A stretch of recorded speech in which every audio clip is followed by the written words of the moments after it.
बहुमत का सत्य। किसी वृक्ष पर एक उल्लू बैठा हुआ था। अचानक एक हंस उड़ता हुआ उस वृक्ष पर बैठा। हंस स्वाभाविक रूप में बोला, उफ, कितनी गर्मी है। सूर्य आज बहुत प्रचंड रूप में चमक रहे हैं।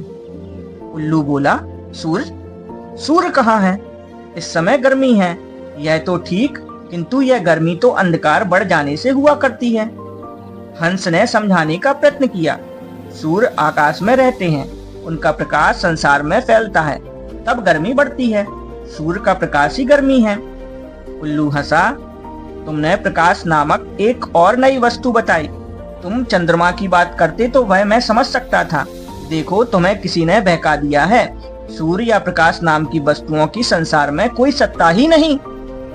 हंस ने उल्लू को समझाने का जितना प्रयत्न किया, उल्लू का हठ उतना बढ़ता गया।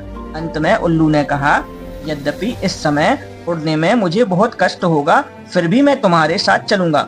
चलो, वन के भीतर सघन वृक्षों के बीच जो भारी वट वृक्ष है, उस पर मेरे सैकड़ों बुद्धिमान जाति भाई हैं, उनसे निर्णय करा लो। हंस ने उल्लू की बात स्वीकार कर ली।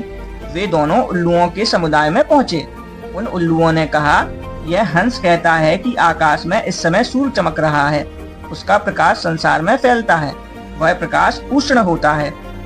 सारे उल्लू हंस पड़े, फिर चिल्लाकर बोले, क्या वाहियात बात है। ना सूर्य की कोई सत्ता है, ना प्रकाश की। इस मूर्ख हंस के साथ तुम तो मूर्ख मत बनो। सब उल्लू हंस को मारने झपटे। कुशल इतनी थी कि उस समय दिन था।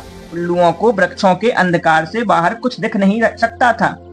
हंस को उड़कर अपनी रक्षा करने में कठिनाई नहीं हुई। उसने उड़ते उड़ते अपने आप से कहा, बहुमत सत्य को असत्य तो कर नहीं सकता, किंतु उल्लुओं का जहां बहुमत हो, वहां किसी समझदार को सत्य का प्रतिपादन करने में सफलता मिलनी कठिन ही है, चाहे वह सत्य का साक्षात्कार कर चुका हो।